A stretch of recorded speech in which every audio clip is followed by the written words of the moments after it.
Good evening, everyone. Welcome back to Shadows of Nox. This Monday, we're going into Echoes of the O.S.S. again. And tonight's episode is on Borrowed Time. It will be, I believe, our 9th kind of installment into the Chaosium scenario, the code for Call of Cthulhu. And I think we might actually get to the Doctor's Manor house in this one. It's been a bit of a long lead-in, but I think things are lining up quite well for getting the current story we had into the scenario. So let's go into it. Ava, if you want to go ahead and introduce your character yourself. Oh, yeah. I'm Ava Rogers, and I'm playing Nora Shea, a cryptographer. Same thing. Yeah. Currently studying at Harvard. Yeah. When I'm not being chased by golems. Or trying to beat Forest far enough away so that I can read the Necronomicon. Right. All right, Vorrt, if you can go ahead and introduce yourself and Rocco. I'm playing Rocco Crenshaw. He is a mechanic that talks to machines. Sometimes they say things that are legally trademarked, so I can't say them here. I am Vortt. I've been around with this group for many a year and just enjoying to be here. All right. Go ahead, Tom. Hi, I'm playing Flanagan, a soldier who was assigned to be Nora Shea's bodyguard. He is basically a fighter. Fists, gunplay, and horseback. He is currently trying to keep Nora alive and stop things from trying to kill her, while at the same time trying to ignore the feelings he has for her as he's slowly driven insane by the dangers that are happening around us. So we get to see if he holds it together one more session. All right. Well, we'll see if he's able to hold off more than just one more, but I'm just going. He's who knows at this point. Right? Yeah, he's just making it one. He's just going one session at a time. Right. Just like Nora's going one spell at a time, right? Yeah. Yeah. All right. So, of course, the content warnings for tonight are the same as they've been. We have amnesia, blood and gore, guns and violence. This and the excuse me. It'd be helpful if the keeper could talk. Disembodied voices, eldritch horrors, and occult practices.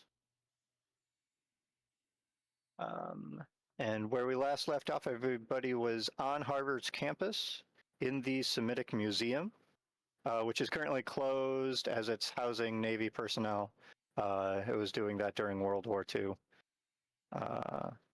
And our group is still currently in the meeting room in one of the basement levels of the museum, talking amongst themselves and their lead agent, Agent Gleason.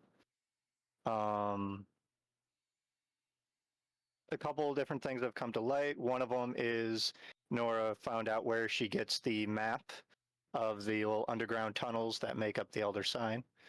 That goes from the museum to the Widener Library and everything. Because apparently that map is one that Gleason normally has on him. And that's not creepy at all. Right. I mean, we're dealing with time travel. Right. We're dealing with something. Oh, right. And yeah. Yeah. Have we told Rocco that yet? Oh, that we're dealing with time travel? I don't know how much of that last week when we... Yeah. Because we went over, we did just... Yeah, because I don't know how much Cherry knows about the time travel bit either. Or what from the journal. Before we all everything. convened here, nothing. Right. Right. Exactly. Intentionally. And now she's just like, I'm with a bunch of crazy people.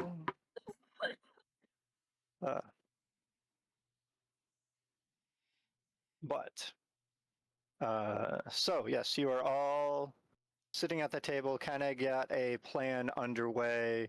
Agent Gleason is going to link Forrest up to one of the Navy chaplains that's in the building that will either know of Jewish and Hebrew rites, or will be able to direct him to somebody who does. And Agent Gleason also mentioned that the Mahian mummy that Nora told herself to look out for, future Nora told past Nora, is in the museum in one of the closed exhibits. So. Had to get into an existential conversation when it comes to time travel here, because when did I write the note on that map and if on the journal page, and if I just send that one back, then when did I do it the first time, and how did I? Yep. Time also, if the map that you got from the book isn't the map you put in the book, because that may or may not apparently be the one that Gleason has currently, right? Does that mean you'll come across the journal page at some point? Or do you just put the same journal page in? Yeah. I hate it. Yep. Time paradoxes. Time travel. Fun times. Fun. Yeah. Well, hopefully you'll be able to avoid some sort of weird causal loop, or whatever you want to call it, right? Rocco, you also recently found out during this little conversation that your mentor, Professor Smithson, also got a telegram inviting him to the Manor House on Friday, which means that the department wasn't the only receiver of said telegram.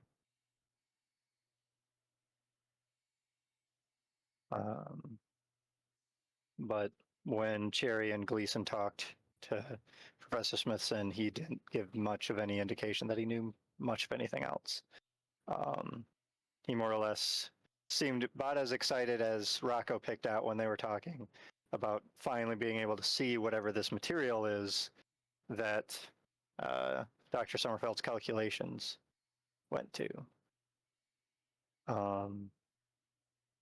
So Agent Gleason would look at all of you like, okay, so we got to get a mummy.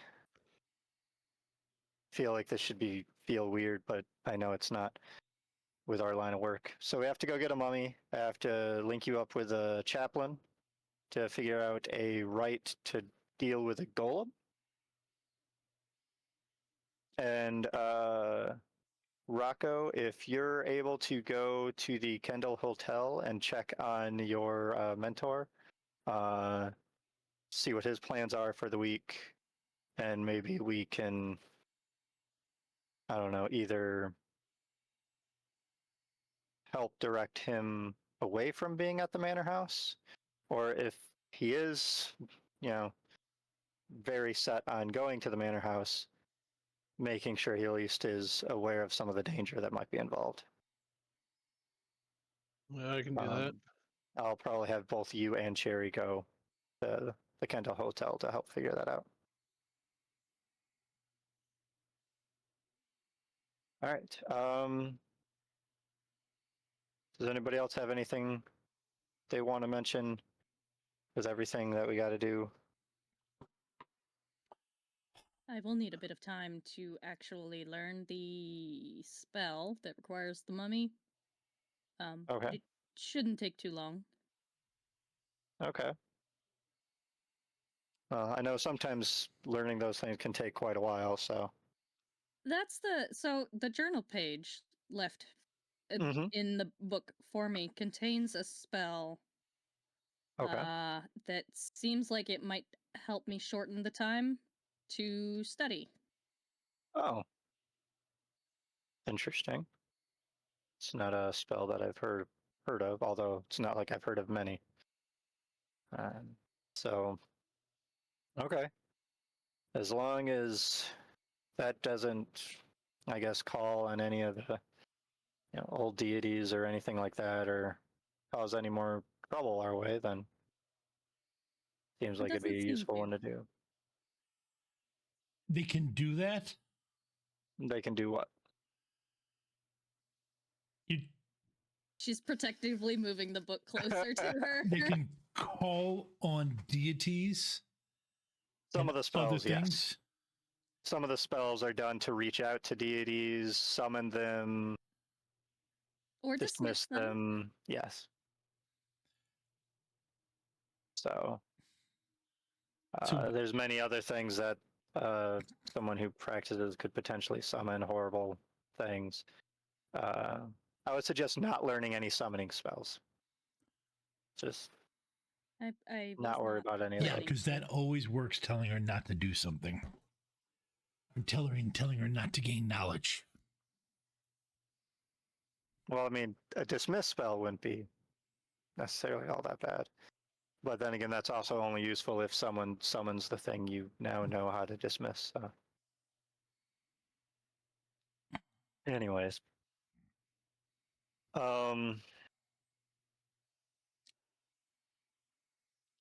Yeah, well, I'll trust you, of course, to figure out which spells will be useful here. What else do you need for the spell that involves the mummy? And do you tell them the other ingredients to the powder you gotta make? Yeah. Like, okay.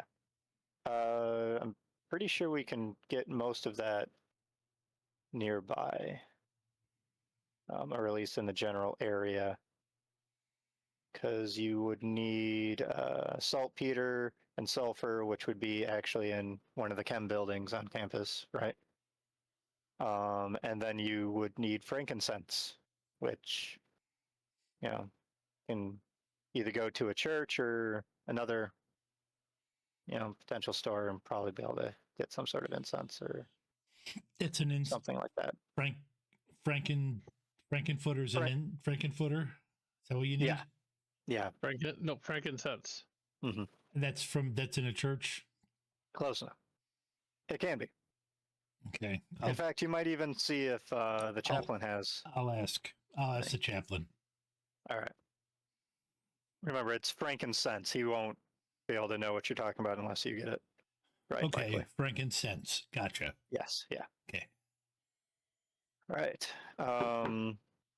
Well, if Forrest is going to go talk with the chaplain, Nora, it'll probably be you and me going to see if we can get this mummy out of here. However, we need to do that. All right. Has now knowing that we're dealing, of course, with the Nyarlathotep, has anyone noticed anything as far as if he's been targeting anybody specifically out of our group? Because it doesn't seem like Cherry's run into him at all. Other than the initial meeting at the coffee shop, no. Right. He did send the golem after me when I got my hands on the Necronomicon. Okay. Yeah, it's been the golems come after. Okay. Golems come after more than a couple times since then, or? Well, when you had the first book, that golem showed up. Okay. He did when I picked up the Tome of Escan. Tome of Escan. Yeah. Right. Or yes, he didn't. Okay, no, he did come after me. Yes. Okay, and that's the Necronomicon was also when the black dog started showing up. Yeah. Yes. Right. Yeah. Yep. Yeah. And then he sent Rocco after Nora. Yes. Most recently. Yep. Okay. Yeah. Otherwise, yeah, he didn't. He definitely wasn't coming at me. Okay. He did not seem keen on me keeping hold of the Necronomicon, or yeah. at least I still don't know why She looks at Forrest for a moment and then doesn't say whatever came to her head because she was about to say, or at least leaving me alive with it. And then the way Forrest that would make Forrest feel good, right? No, not saying that out loud. He, no, it's definitely been fixated. Definitely been fixated on her in both cases. Okay. And kind of taking advantage of it. And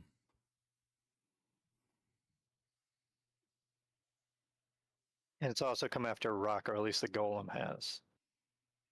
Yeah. And then you also had a run-in with Mr. Freemantle directly, right? Yeah, I don't know why, but he came to me while I was working on the shop. Right. And then apparently did something to you on your way to the pub to meet us. Yeah, I don't know how that happened. Yeah. So it seems as though he's just targeting the two of you.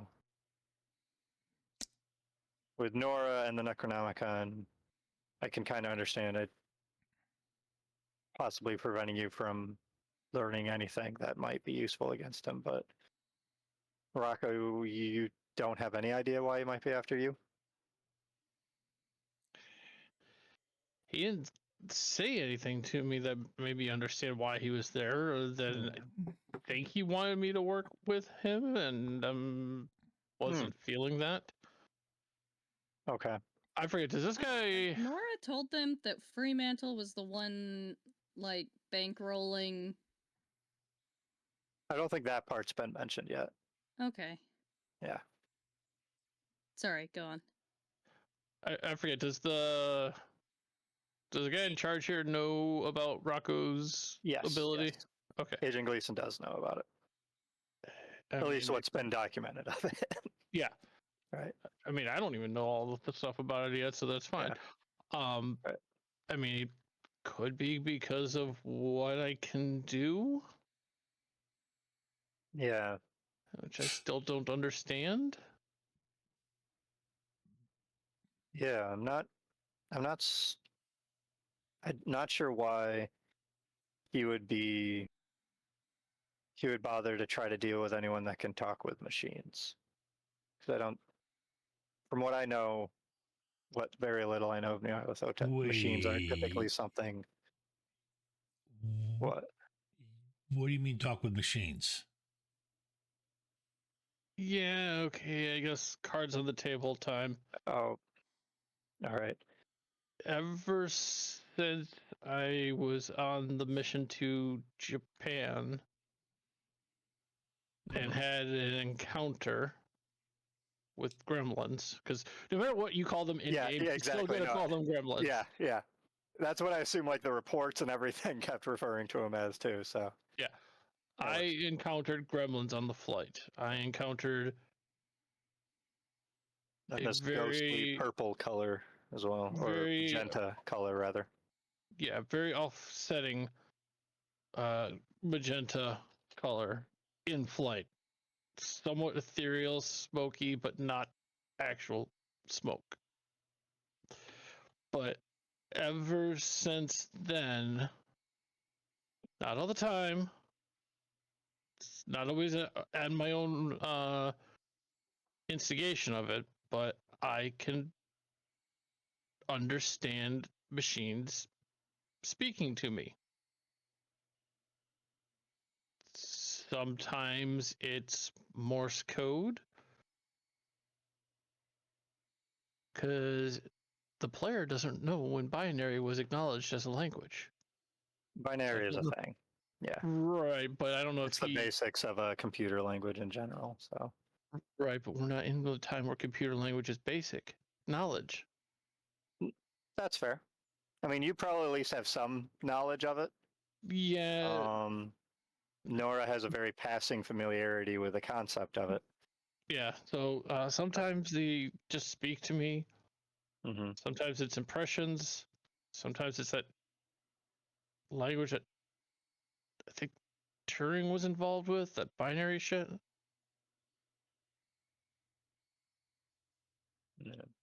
Because yes, I would. His character would know who Turing is. Yeah, and sometimes it has been a voice, but not very often. Yeah. And I mean, sometimes I can, start this and talk with them and ask them to do things. Yeah. Yeah, if it wasn't for Rocco, the super fortress bomber he was on wouldn't have stayed in the sky. That's because I'm damn good at my job when it comes to fixing shit. And don't you dare try and take that away from me. No, you are damn good at your job. It's just helpful that you can pretty much know even before you normally would exactly what to do or what's wrong. Okay. Look at Gleason. Any other intelligence we don't know yet? Like, what does Cherry do? She keeps trying to steal my watch. Well, that's just because she's a pathological thief. Cherry does not have any spectacular abilities of the like we are talking about now. Right, yeah. Okay. I feel like Christina would definitely have a comeback. Kind of be like, oh, I see how it is. Right. Probably should have used mystical. Yeah. Right. Spectacular was the first word that came to mind. Yeah. So Freemantle was trying to get you to work with him, Rocco, yes? Yeah. I don't think I've mentioned this. In Sommerfeld's journal, Freemantle is mentioned. He was involved in the creation of this time machine. At least monetarily, I believe. He's been funding Dr. Sommerfeld for this. Yes. Okay, so his hands are involved in, I guess, scientific inventions in some way. He wanted to see the tome put to good use. Gotcha. So now I'm curious. Do we know? Yeah. Why Joseph would have come after me when I got my hands on the tome, because I was getting it for Sommerfeld. Right. Did he just came after you, though. He didn't actually do anything other than chase you, though. I got the distinct impression that I would not have come off very well if I hadn't run when I did.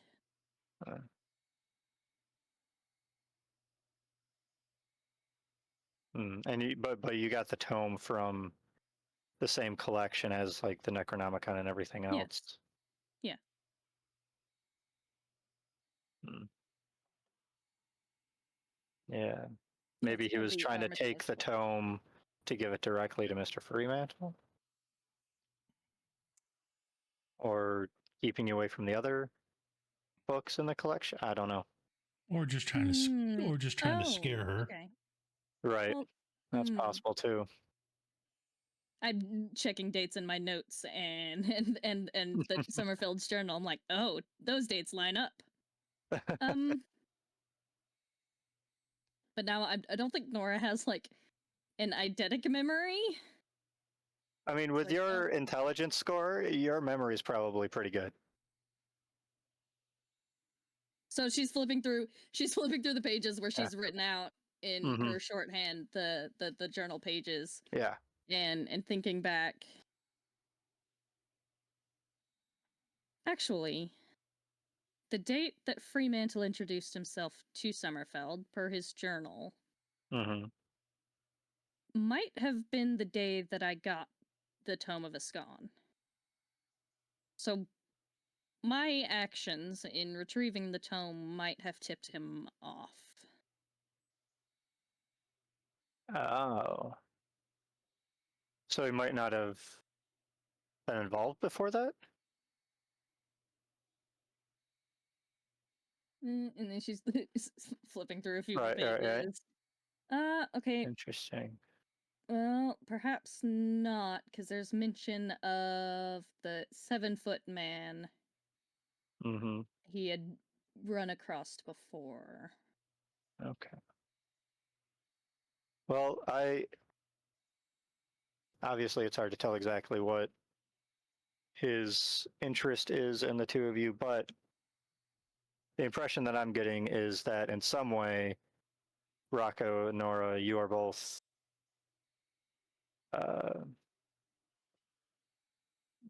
important in a way to possibly, well, it seems like, which is weird to say that an outer god would be worried, but it seems like you are the two that might potentially be liabilities for him, which means you two might be able to prevent whatever it is he's trying to do. Or the two that more are direct lying. manner or whatever. With, depending on what I can glean from the Necronomicon. Or are they the two that he's lining up to get into the right spot so they do exactly what he has planned? Yeah, it could be either. I mean, he's likely lining all of us up to be where we need to be when we need to be and everything, but well, we won't know until it happens. yeah. Sadly enough, but all right. And did Dr. Sommerfeld mention anyone else in his journal? There was this an Eve? There was Eve Whitley and her brother, William. Okay.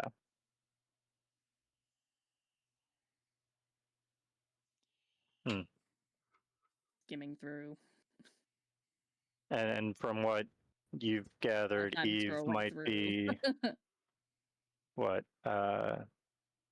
Freaking Sommerfeld in some way? I believe you mentioned something about like either thinking on charming him or something. Yes, that's not even a question at this point. Okay. I'm wondering. Just for financial gain, it seems. I don't believe so. It's not that simple. She taught him apparently a method of, he calls it oh god, my brain is short-circuiting now. Information overload. Meditation. He refers to it as meditation, but I'm wondering if it might not be something else, given his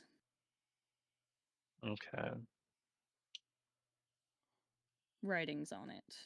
Either she's drugging him, and that's why he can't think clearly when he doesn't meditate regularly, or she is far more involved in the mystical. Right. Magical? Could it be that meditation stuff that Sylvia was doing?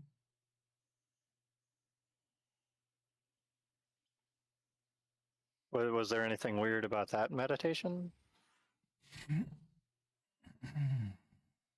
mean, I know there was that people book in general that meditate, but yeah. There was that book with it. She had a book. She had a book and it had a symbol on it that I thought was familiar.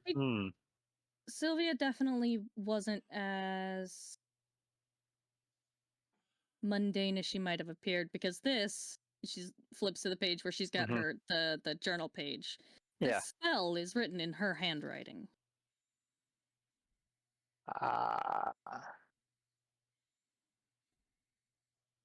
Okay. A symbol, is it? And she's gonna like pull out the map, and was it this one?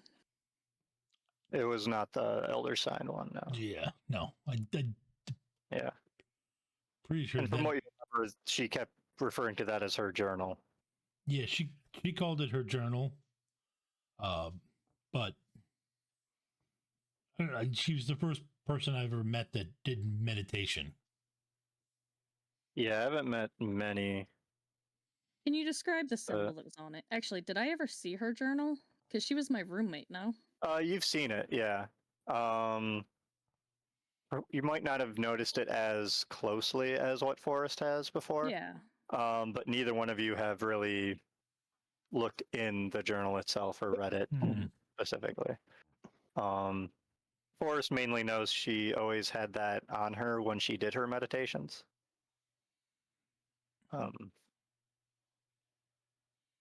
Typically, either was holding it or had it kind of on her lap at the same time.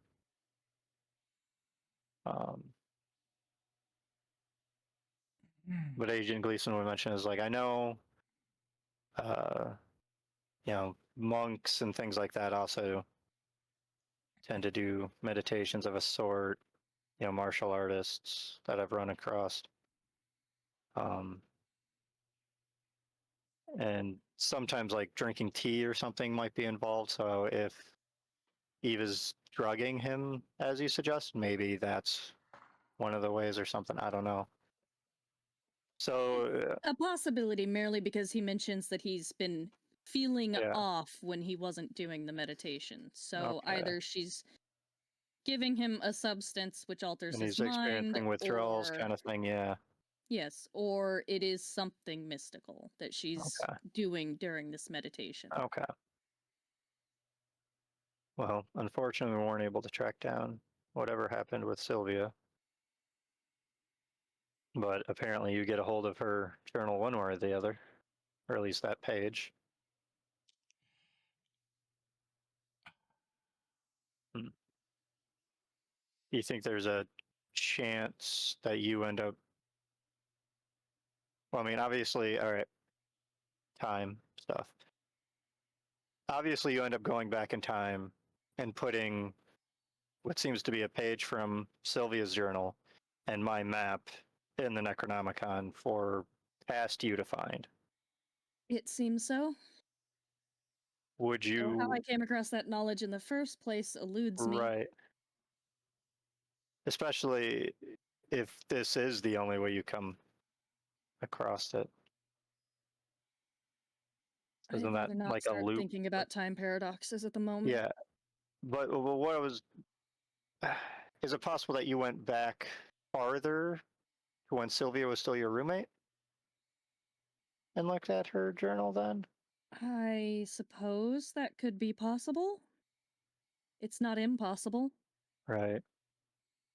That would be 2 trips then, if that's the case. And who knows what happens to someone when they time travel.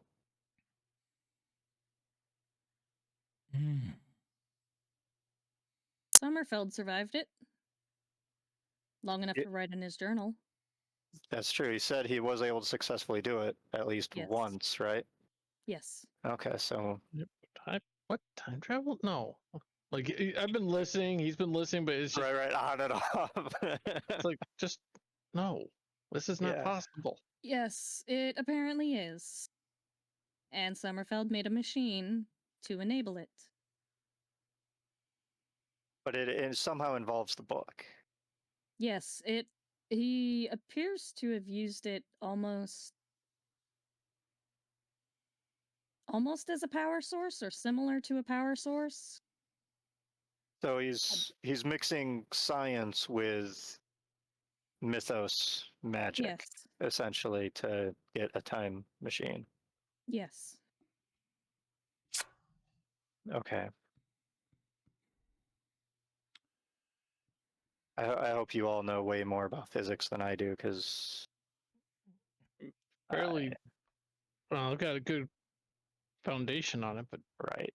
Time travel is just... It's not my area of expertise, but I can... No offense, I can promise I know far more than you. Yeah, no, that's very fair.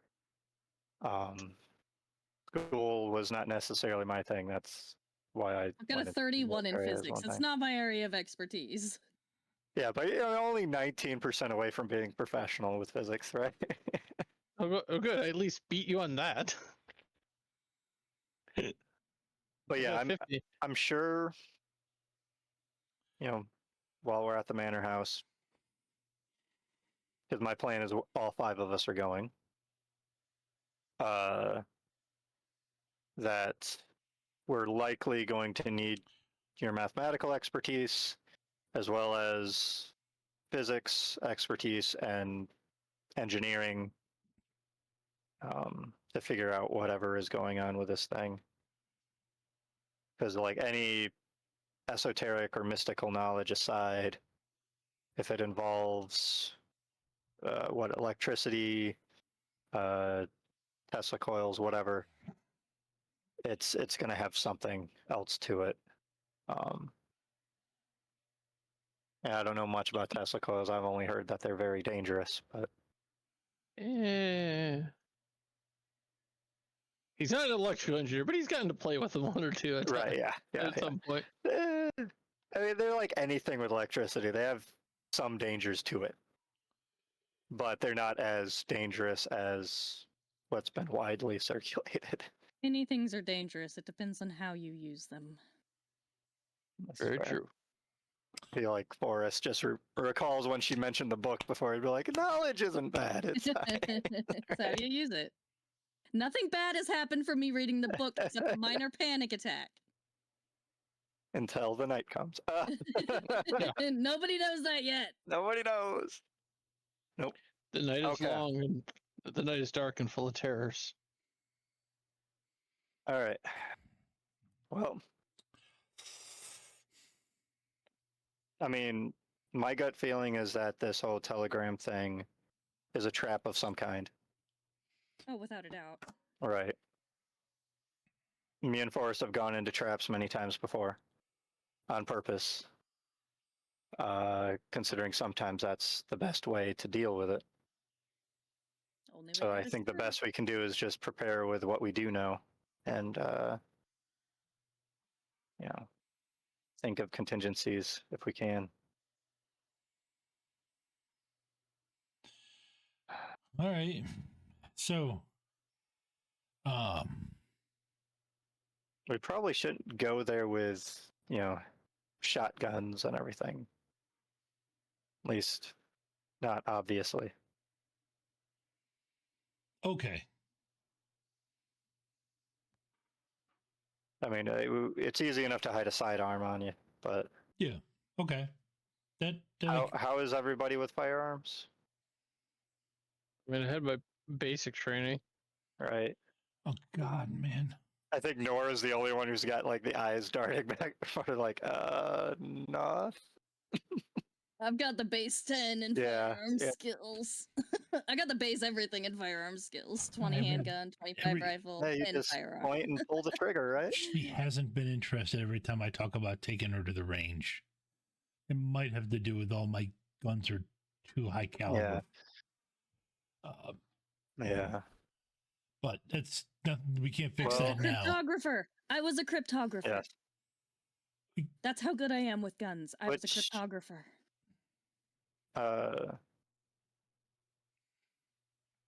Sommerfeld sent you the letter, right? Yes. But the telegram wasn't addressed to you specifically. Right. It was addressed to. It was me and one other, wasn't it? Yeah, you and Dr. Gilliam. Gilliam, yeah. Okay, so it was essentially, in a way, addressed to you. Okay.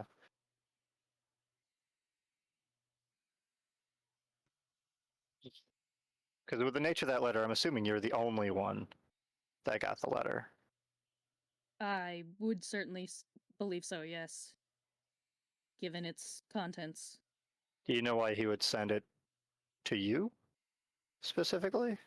I know you built a little bit of a relationship there, but...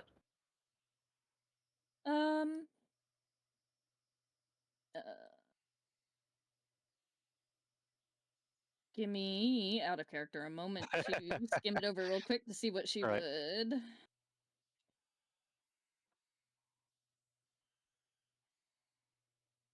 Because I'm hoping the letter wasn't anything that was fabricated. Everything's fabricated. I believe it was his handwriting. It Okay. did match his handwriting.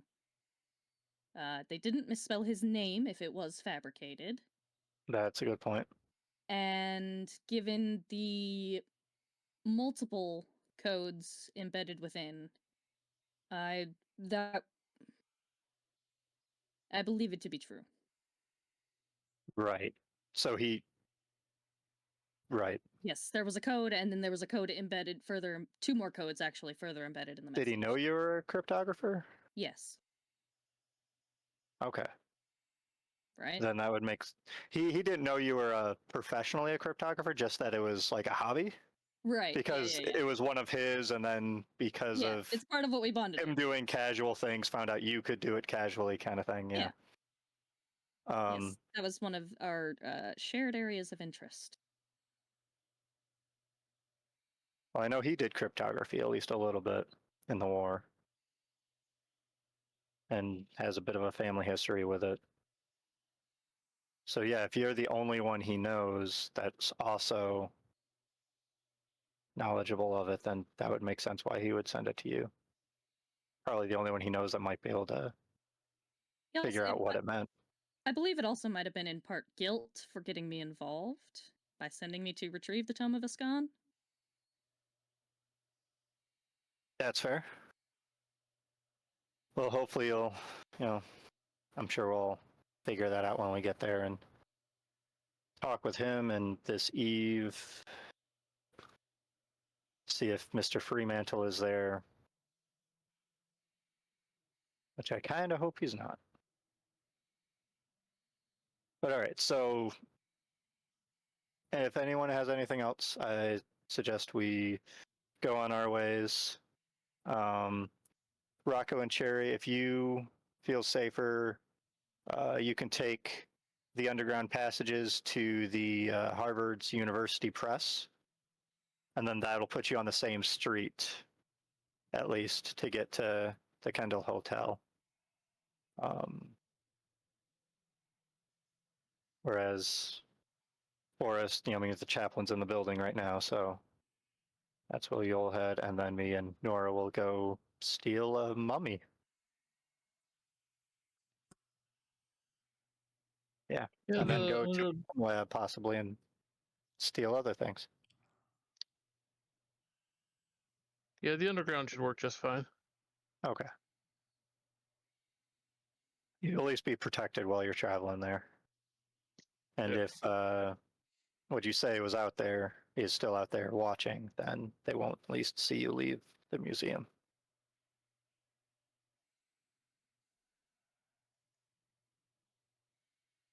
All right. Well, good luck to everybody.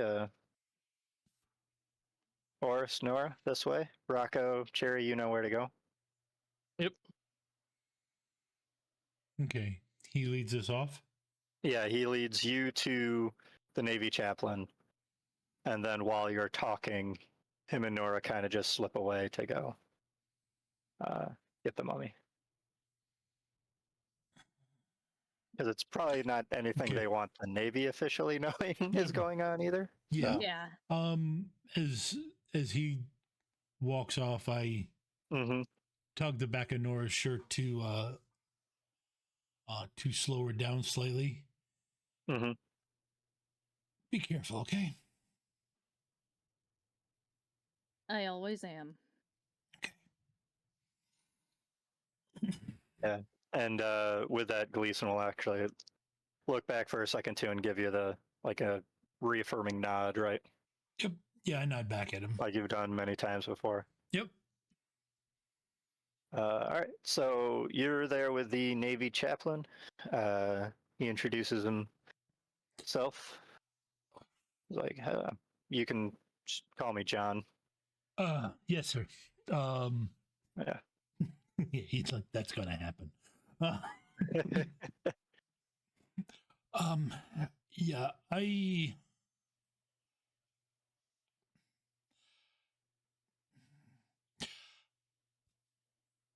I have a bit of Jewish mysticism that I need to work out. I was wondering if you knew if there was someone, a rabbi, preferably who was versed in it, who was here, or that you could introduce me to. Well, I mean, I'm familiar enough. What is it that you're looking for? Like something written in Hebrew, or a certain prayer, or yeah,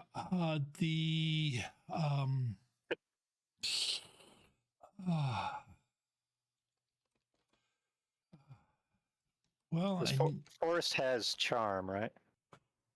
Or persuade, or I'm sure he's got 1 point at least.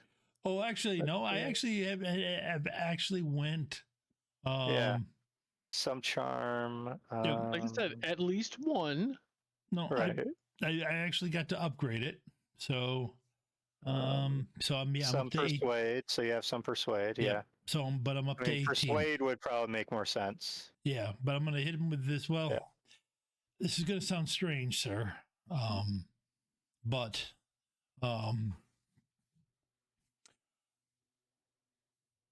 extreme 6. Yes. Very nice. I'm listening. Very nice. I need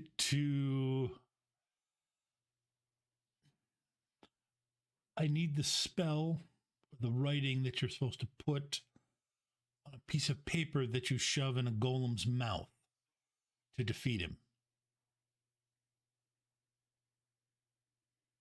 That's a bit odd. I told you it was odd. But, sir. Right. Well, for one,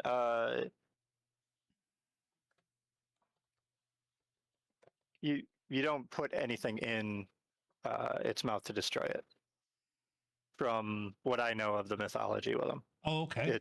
It's they should have a piece of paper already in their mouth that has their name written on it. And you have to somehow get that from its mouth. So you have to remove that, and then that stops it, or returns it back to clay, whatever the mythology actually states. I'm not sure.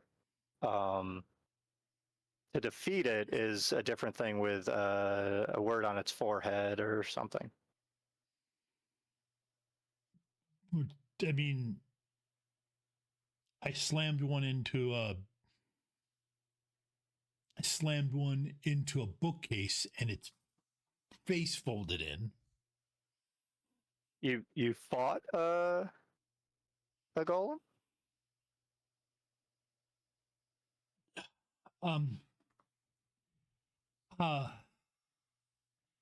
Crap. Or just a guy that thought he was? It's tough to tell. The guy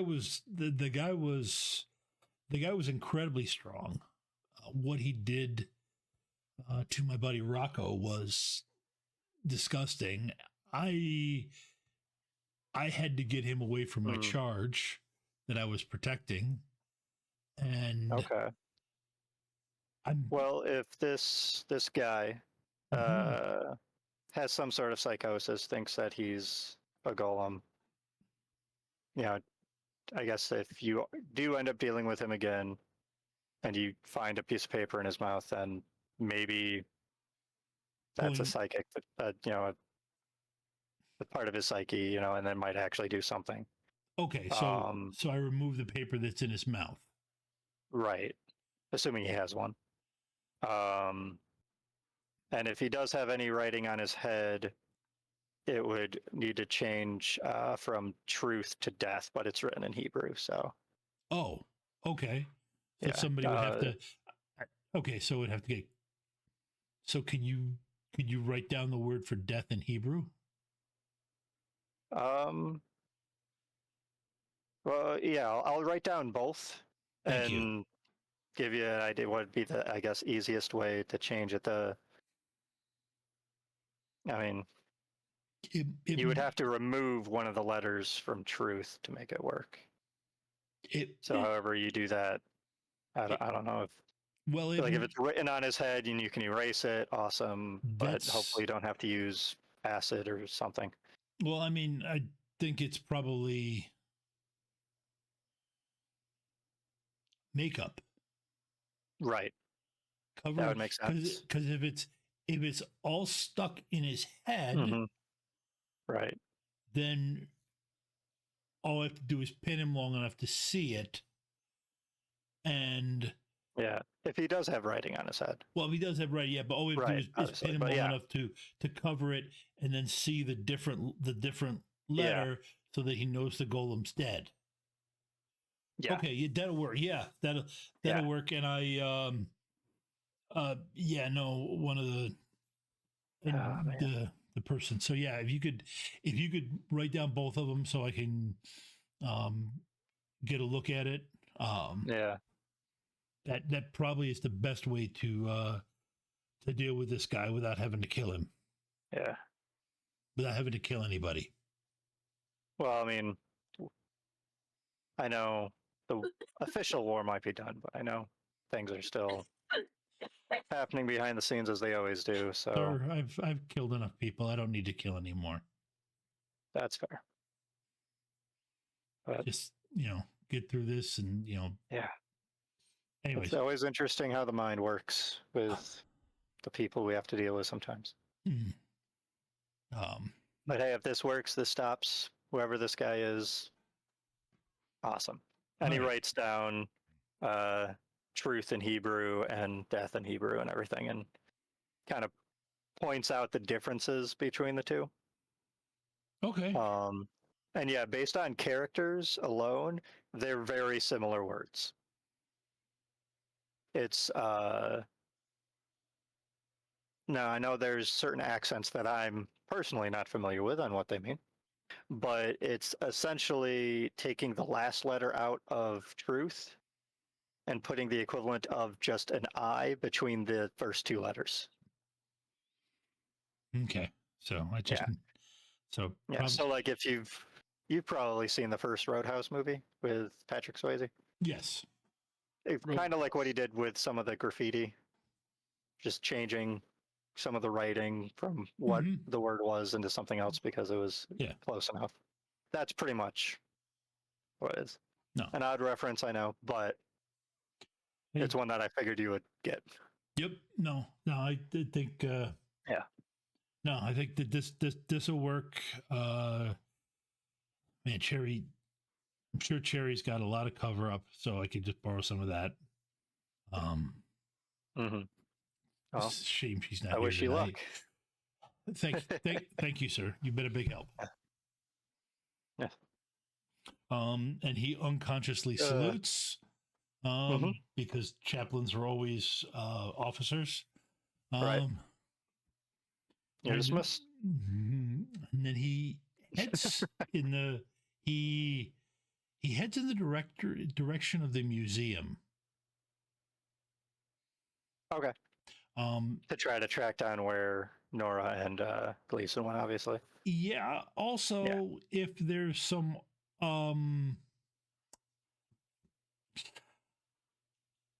dental, if there's a I don't know if they did it back then, but a display of early dental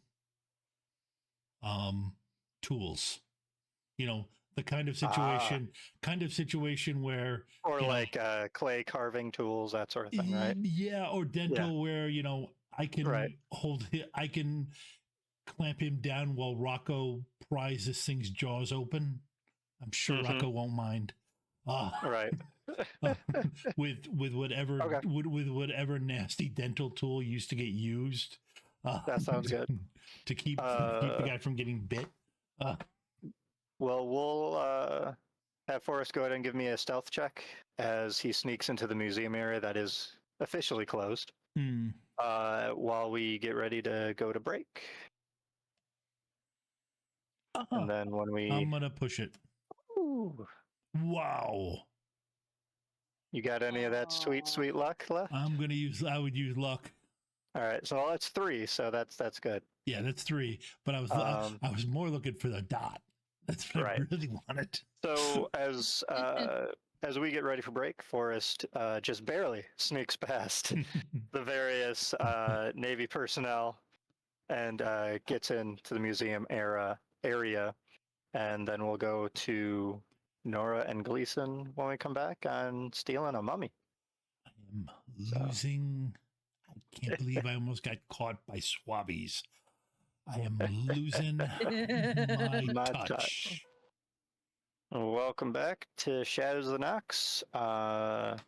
Back with Echoes of the O.S.S. And now our Delta Green agents, Nora and Gleason, are going to go steal a mummy. Good time. I mean, it's all fine if it's in an effort to save the world, right? Right. The ends justify the means, right? Yeah. That's never come back to bite anyone. No, I mean, it's not like the atomic bomb blew up anything. Had any unintended consequences. So Nora, you and Agent Gleason head into the museum. You're able to sneak past the Navy personnel well enough with Gleason's help. And Gleason takes you to the area that he remembers it being. And it's a exhibit titled The Lost Tome of Hadath, which probably doesn't mean much to Nora necessarily. No, without a roll to see what she knows, but I don't think it's important. You can history and Cthulhu mythos. Oh. History. Oh. History. From what you know, Hadath is not a place in history. And is not something you've come across in the Cthulhu mythos that you've looked at so far. But going into the actual exhibit itself, it looks, it's just a mock-up of a typical Egyptian tomb, is what it looks like. Clearly one that was fabricated for the exhibit itself and everything. It has a couple different artifacts and glass cases here and there,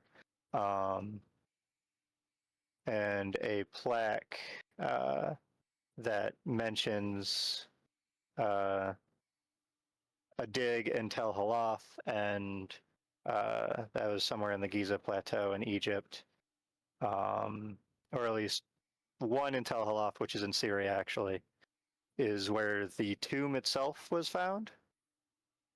And the mummy that's featured in here is found at a dig in the Giza Plateau in Egypt, which was said to be originally in this tomb. According to the plaque, the tomb got moved somehow. And Nora can go and give me an intelligence check. I'm sure she'll likely... Yeah. You do remember that some of Dr. Sommerfeld's notes did mention a dig in Tel Halaf? Oh, yes. I remember. And looking around in this tome, go ahead and give me a spot hidden.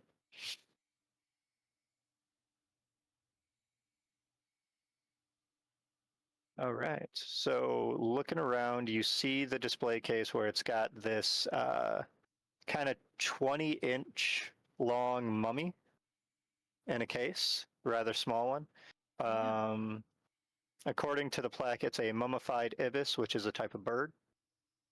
And the sarcophagus has a lot of engravings with various depictions of Thoth or Mehi, god of the moon, wisdom, magic, and the regulation of time in Egyptian mythology. It is estimated to be from around the end of the 3rd dynasty of Egypt. And the engravings also feature what the plaque refers to as a couple unidentified hieroglyphs, like an inverted ankh and a symbol which is noted as the symbol of the forgotten pharaoh, which that's all it really says. I still have the Cryptomanasis Pedifacta somewhere. Right. Which was how to decipher hieroglyphs. It was, yes. I think you still had that in your bag. Probably. Right. So you'd be pulling that out, looking at these Right, yeah. Yeah, let's see.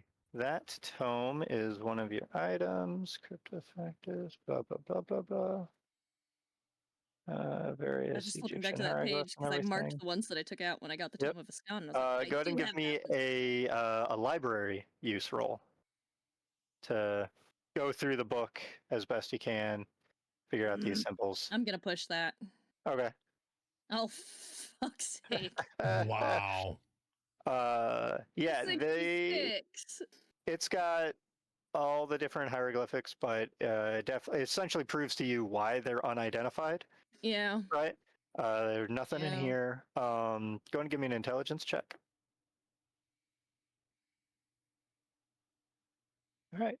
You go and give me another spot hidden, as you do remember that Dr. Sommerfeld's notes on the dig and Tel Halaf. You remember they also mentioned something along the lines of a forgotten pharaoh. Can I push that the tomb was for it. Sure. Oh, for the love of God. Here, I'll give you a bonus die on that one, so just roll a d10. What am I dice doing? How you do, because you have Gleason in there, that's essentially looking around as well. Okay. So that's effectively a 43. 40 instead. Oh yeah, 4D, yeah. So yeah, looking around, other than the mummy itself, which you do identify as the Mahian mummy, which, hey, it's small. You could probably, as long as you can get the case open, right? Yeah. Get it out of here without too much trouble. There's a area within this tomb, which you kind of recall in Dr. Sommerfeld's notes about the dig and Tel Halaf. It was something regarding a pharaoh around the very end of the Third Dynasty, called Neferin Ka. Yeah.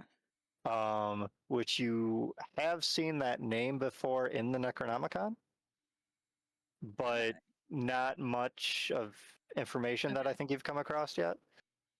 But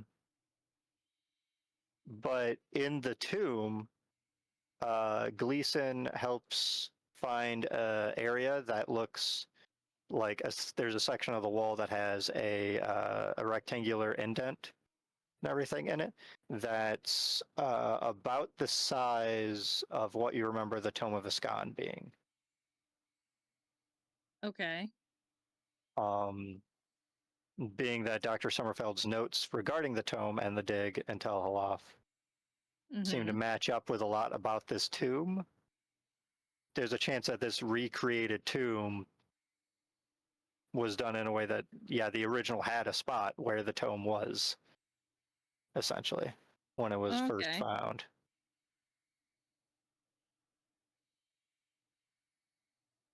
And there's hieroglyphs around where the tome is and everything, which you can use the book and figure out that, go ahead and give me a library use roll to see what you can get from the hieroglyphs there. For crying out loud. Yeah. You picked that it's talking about the book, essentially a book of ashes, right? Yeah. Which is what Tome of Ascan essentially translates to. Yeah. But this is why she'd not become an archaeologist. Right. And while you were deciphering, right? Can decipher codes on top of codes, but for some reason hieroglyphs are not in the thing. While you're sitting there deciphering that and everything, words. Right. Eventually, Gleason comes over and kind of taps you on the shoulder, be like, "All right, you ready to go?" And you look back, and he's got the mummy under his arm, with the empty case over on us. Yeah, and the case doesn't even look like it was opened. Whatever works. So like, all right, and he kind of like puts it under his coat and everything, and all right. Haven't stolen from a museum before, but wasn't too tricky, I guess. First time for everything. Yeah. Here's hoping Forrest was also lucky enough to get what he needed. Forrest, go and give me a spot hidden as you are looking through the museum. And Nora and Forrest also give me a luck roll. Oh, do I have to? You don't have to spend luck, it's just rolling. I know, but do you know what my luck is right now? No.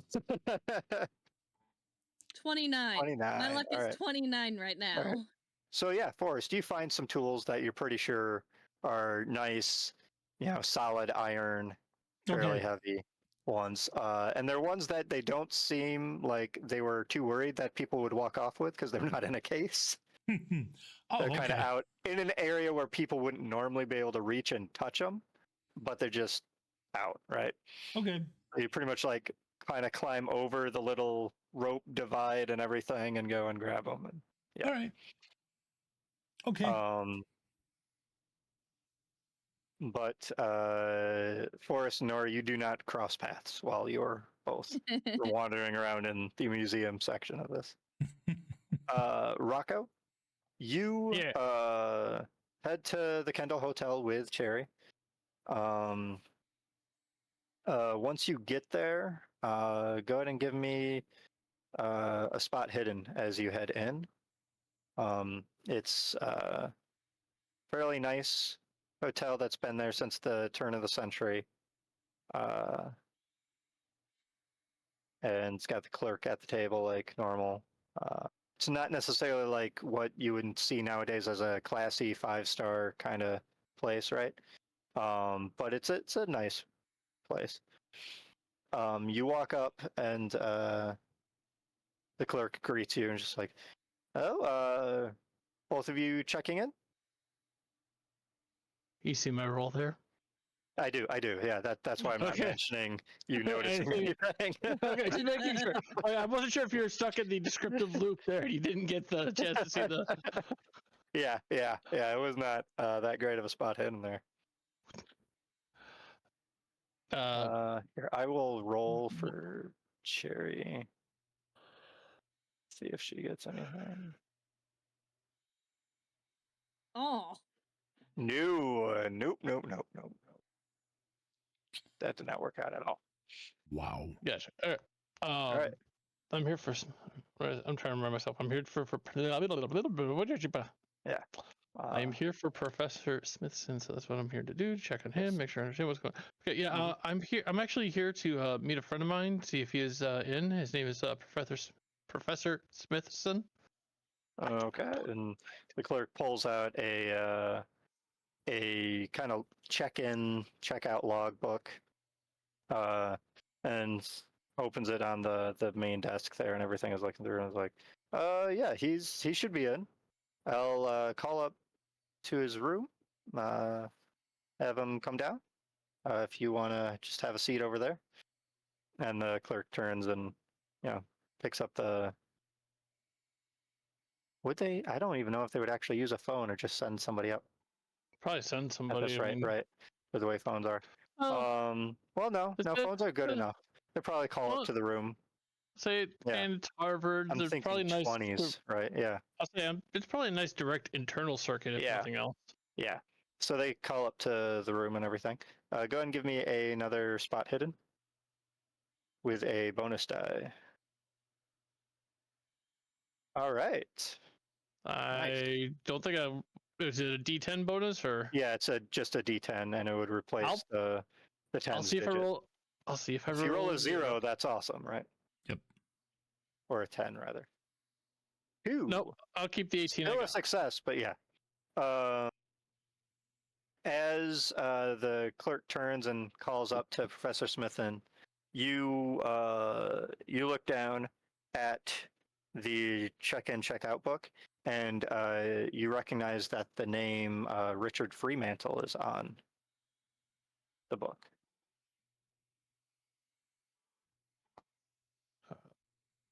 Freemantle's the guy that's been hounding us, right? Yeah. The guy that is supposedly Nyarlathotep. Or an avatar embodiment of, or whatever, yeah. Looking at it, it looks as though he checked out around the time that you and your group were at the Semitic Museum doing your little meeting.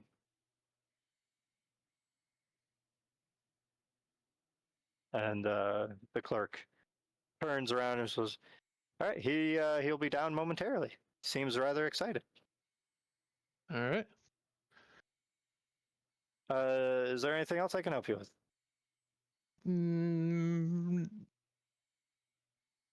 No, not at this time. Okay. As a player pauses, I was trying to think if there's anything I could try to be cagey/sneaky on, and the answer is no, not really. Right. All right. Well, I'm meeting with him to what? Tell him not to go on Friday night? I forget. Sorry. touch base with him about his invite to the Friday thing. Try to convince him not to go just because of the danger involved. Yeah. Or what is likely the danger to be involved, or at least let him know of the Be risk on your and guard. everything. Yeah.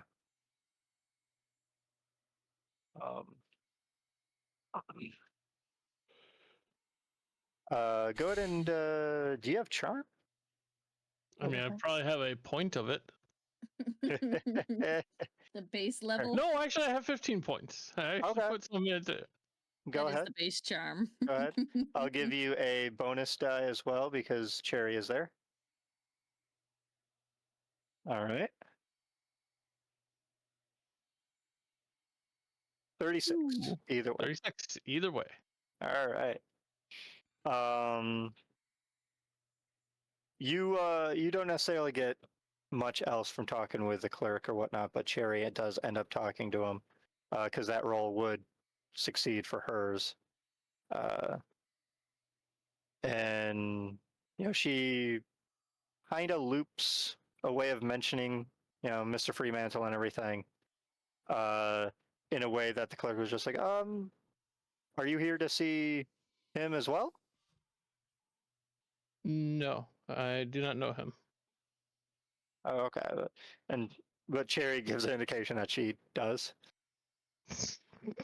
And goes like, "Oh well, I don't believe I necessarily have much forwarding information for him, but he did check out earlier today, earlier than expected. Said he had something about business to attend in Rhode Island. Seemed a bit abrupt, but yeah. Excellent. All right. Him and his rather tall driver left, what, like an hour or so ago now, I want to say.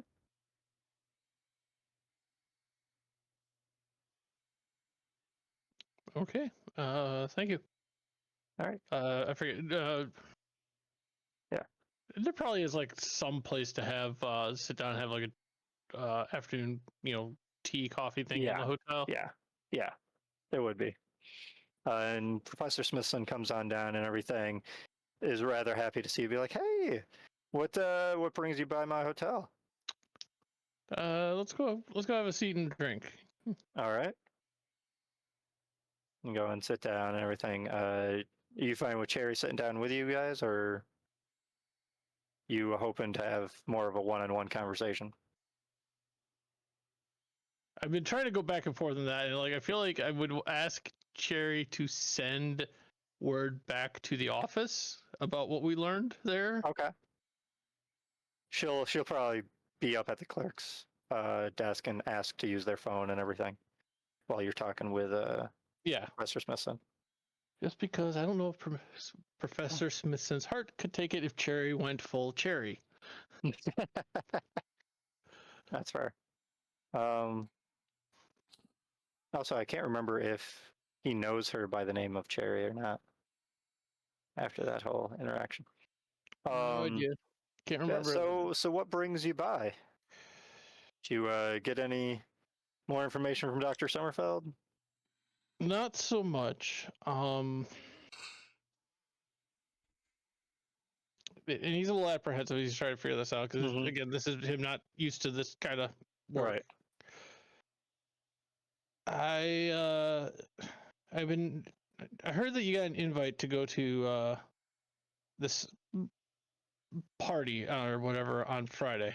Oh, yes. Dr. Sommerfeld's Manor House, I believe. Something about the greatest scientific discovery, and hopefully I'll be able to figure out what this material is that he's been working with. I'm rather looking forward to it. I need to ask you to not go. Why? To avoid it. It's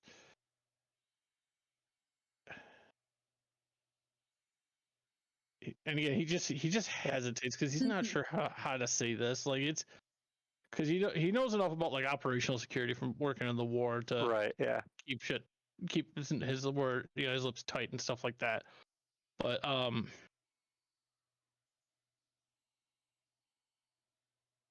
mean, this would be my chance to finally see wherever this material is, and if it's what I've been theorizing for years, it's a hard thing to pass up. I understand that, and I will gladly share with you what information I learned because I'm being sent there as part of my work. Okay. But they don't trust that Sommerfeld has got everything as safe as he claims it is to demonstrate, so they're trying to keep people away from it to do that. I never, even though the war is done, I've never left the military. They keep right. Keep Not my many commission do. going. Yeah.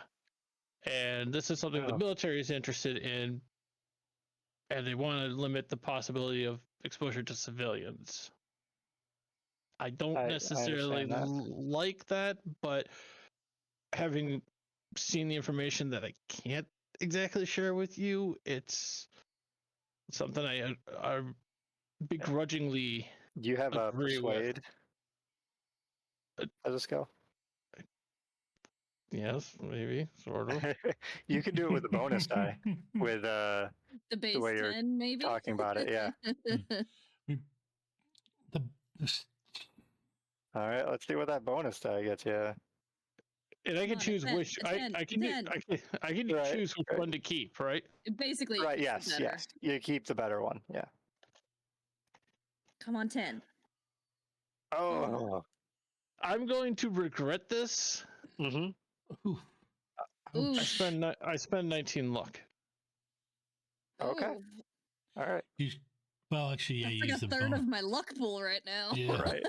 That's more than half of my luck pool. No, wait. 19. Yeah. That's almost her whole luck that pool. Is like 2/3 of my luck pool. I'll say I had 33. I now have 14. All right.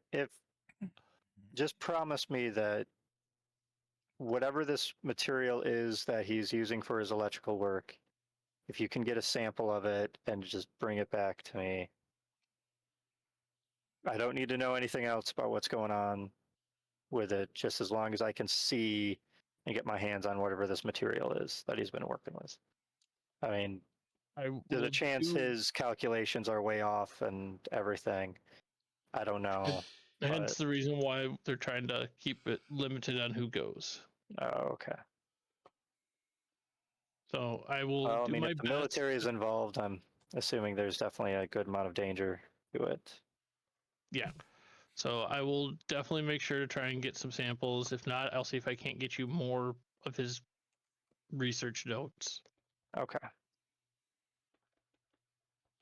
But I appreciate you that you're taking my word for this and staying out of it. You've always been someone I've looked up to and enjoyed working with and studying with.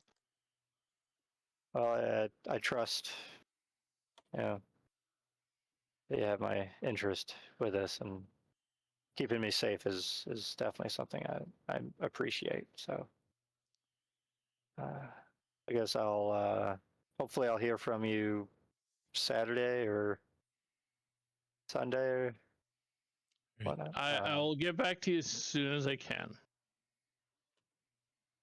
All right. Well, thank you.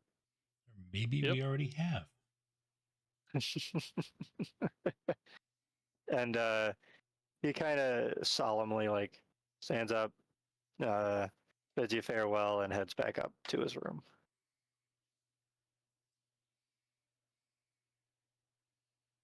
And after a couple moments, Cherry walks over and goes like, "Well, that didn't look like it went that well. Looks like you two broke up." I'm denying him what could absolutely be a scientific breakthrough of his life, and being told slash, whatever. It's like, yeah, I'd feel the same way if some new mechanical device was presented and I was told I couldn't go. That's fair. All right. Well, I called and let everybody know that Freemantle was checked in here and is now checked out. Nobody answered the numbers that I have, but they're likely all busy doing their thing. But if we're done here, then I guess we'll probably be best just to head back and tell them in person. Yeah, sounds probably the best to do. All right. So yeah, head on back. Nora, now that you have the mummy, you are able to get most of your other ingredients from the chem lab and everything. Forrest, while you're going through the museum, you with the tools and everything, you remember that you forgot to mention frankincense. Ah, crap. To the chaplain. It's too busy lying. So go ahead and give me a spot hidden check.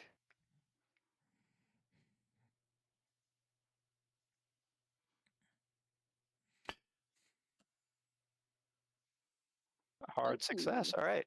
You, as I guess luck would have it, end up passing by an exhibit that says it has frankincense as one of the various things. Or the it's essentially like a display of what a market might have been like. Oh, okay. All right. Well, okay. So it says it is frankincense, but right. Do any of the stuff, does it have anything that I know what it is? I mean, because frankincense could be Tom doesn't know what frankincense. Myrrh, wait. Yeah. Tom doesn't know what frankincense looks like or myrrh looks like. But I'm talking like, do they have like pepper or some other kind of spice that I kind of... they would have salt. Okay. So is the salt real? The container of salt is not. It's a display one. It's a display one, but it's just it's not, I mean, it's not filled with other crystals. It's just a display. Yeah, it has like the right texture and everything to it, but it seems kind of solid. Go to give me a luck roll as well. You looking over everything, it does seem like a lot of these are more display based things. Yep. But chances are that there's probably at least one of the exhibits nearby that might actually have some sort of frankincense or whatnot as part of it. Okay. Likely something that's more sealed in a case or whatnot, especially if it's something that could deteriorate, right? So I'd look around for more. Yeah, you with the hard success and everything, you do end up finding a case that supposedly has like a little bit of frankincense in it. Okay. You just have to get into the case. What is the? It's like a. It's like a little glass case. Oh, okay. That's probably locked. Let's see. What's used for lockpicks? Locksmith. Locksmith, yes. Yeah, okay. Hmm.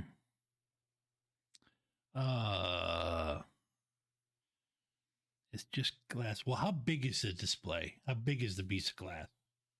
It's not that big. It is attached to the table that it's on, but it's not that big a piece. And I mean, looking around, there's nobody around, right? So it's just a square or something? Pretty much, yeah. Okay, so it's glued to the table. Essentially, yeah. Okay, so I pull my knife out and I, pop it off. Okay, give me a strength.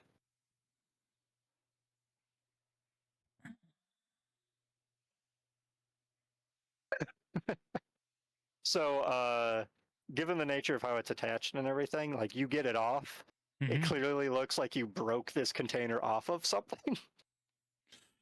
It's got a couple of like little splinters of wood and everything still attached to the bottom, but you have a case of what should be frankincense.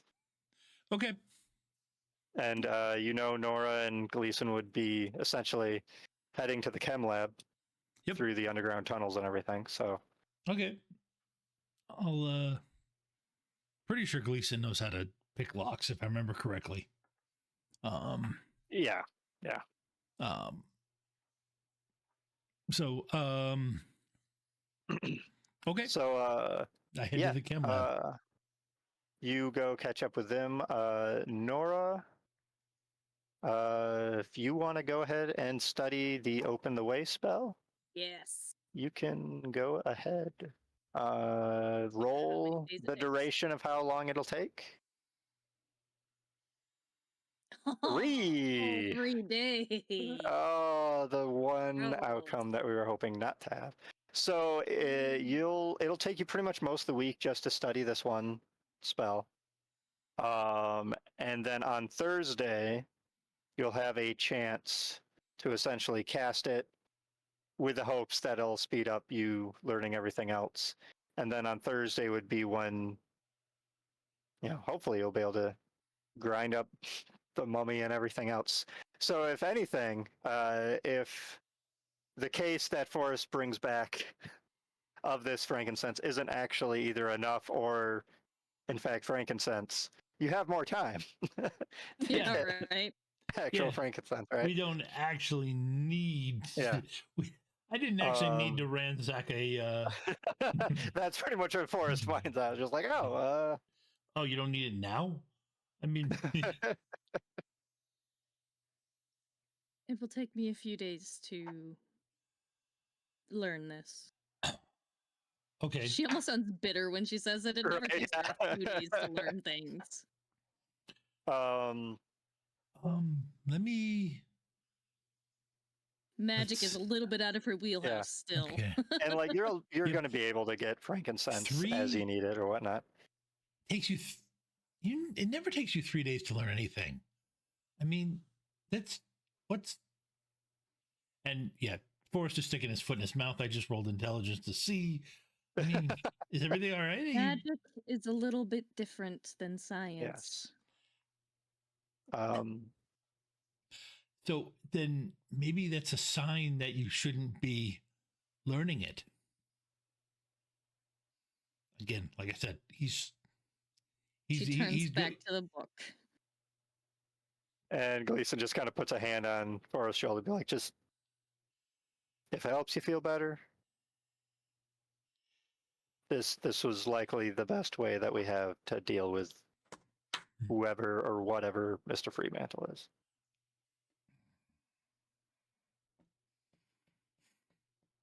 I have told you. Because I doubt if we shoot him, he'll actually go down. Knowledge itself is not dangerous.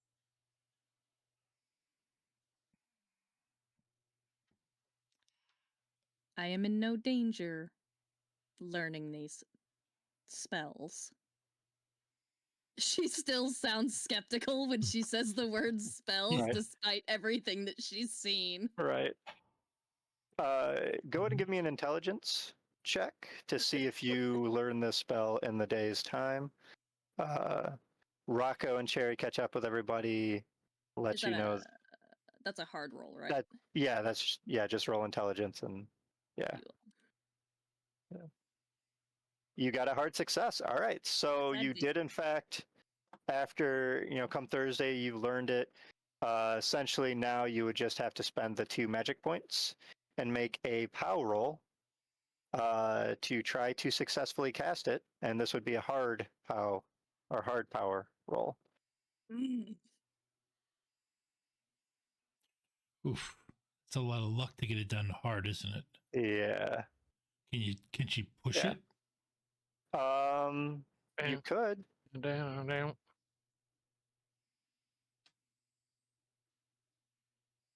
Yeah, okay. All right. Yes! See, told you could do it. All right. So narratively, I'm going to say while you first try to do it, considering I don't think Forrest is leaving your side throughout the week while you're doing this. I'm going to say it's one of those moments where he goes, wait, isn't that supposed to be over there when you were talking about it earlier? And then you get a little annoyed and then move it over and everything.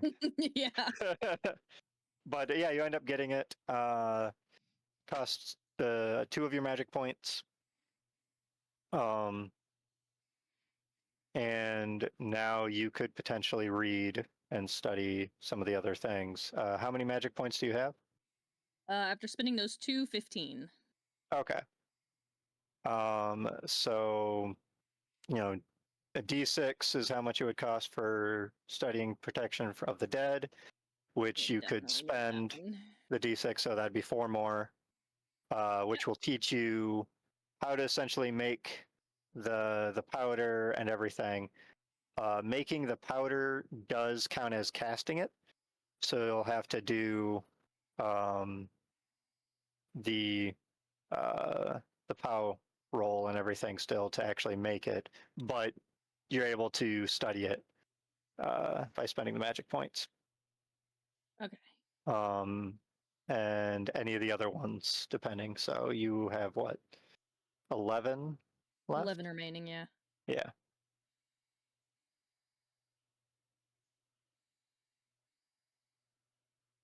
So I'll let you decide what further knowledge you want.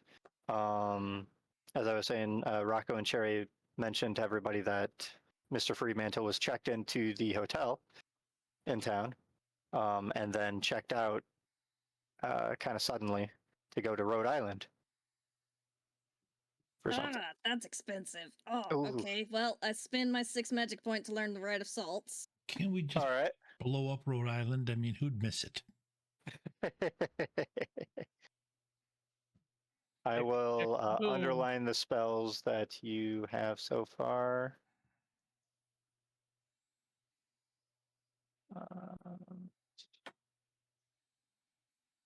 To help further tracking, and we can see what more spells you do between now and next session.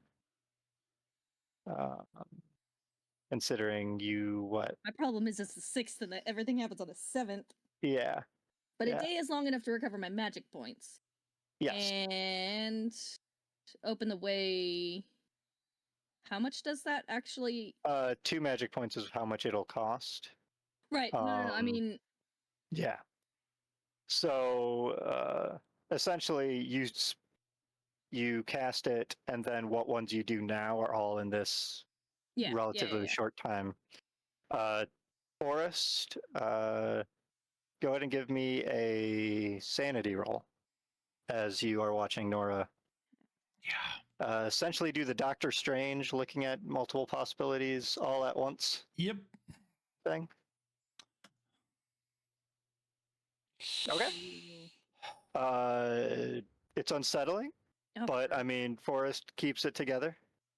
Okay, and then I got Blade of Sands as well. Not really, but right. he's not losing. It doesn't seem like she's being harmed in any way. But Forrest, essentially, it looks like she's moving at a ridiculous pace studying these things. faster than anybody ever should. The effect of that is pretty much that if Gleason looks over, it'll be obvious that Forrest is a little bit more... He's fretting like a mother hen. Yeah, is a little bit more worried than Gleason probably would want him to be. He's not.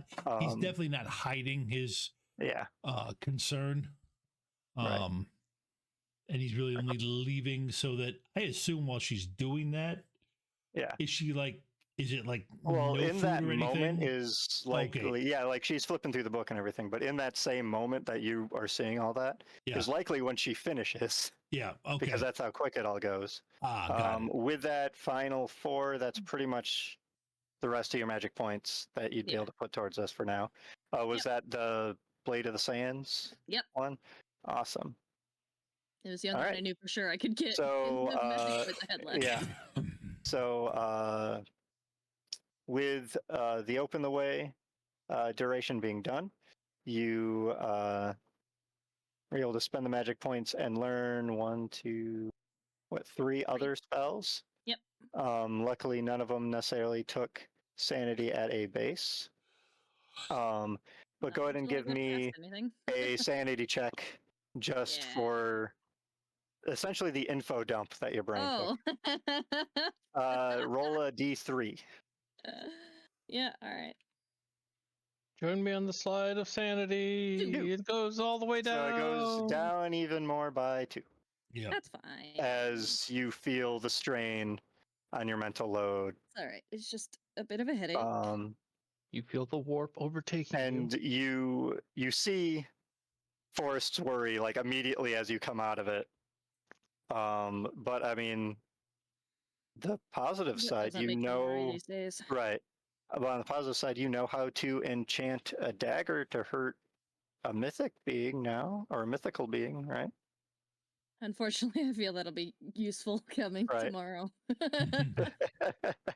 And you know that would also be something that maybe Forrest would feel better about, right? If you're able to give him a knife that can possibly hurt Mr. Freemantle. So you get through it? Yes. A number of them. You just got a few more like bookmarked. Oh, okay. Thought you were going to tear the book there for a second. You were moving so fast. No.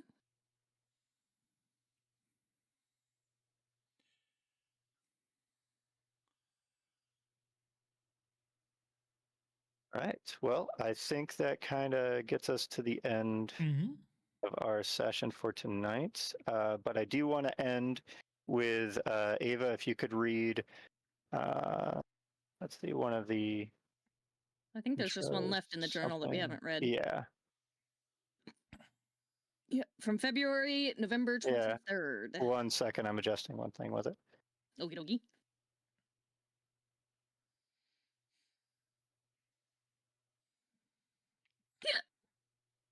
Excuse me.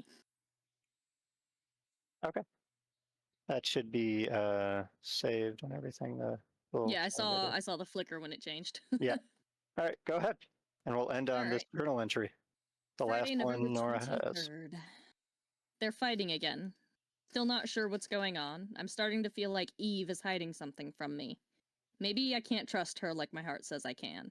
Maybe my paranoia has become too much and I'm making too big of a deal of all this. Either way, I thought that it was a good idea to work in some added security to my device. I needed to add in a safety feature so the device would shut off automatically if anything happened to me again when I use it. So I just added another layer so that I would be needed to turn the device back on if that happened. I had to get into Cruft Lab again and use the key punch machine to program my failsafe code. Then I also had to take 10 rotary switches to be able to put the code in. They're getting close to checking their inventory and will surely figure out what I have been doing, but I have to take that chance. I need this to work. I'm too close to lose it all now. I made an extra power control box with the switches set up to only allow the current to pass through when they are all set to the correct position. Only I will know the code. Something like this cannot fall into the wrong hands. I have seen the horrors that men in power do with such knowledge, and I can't let atrocities like that happen again. All right. Thank you.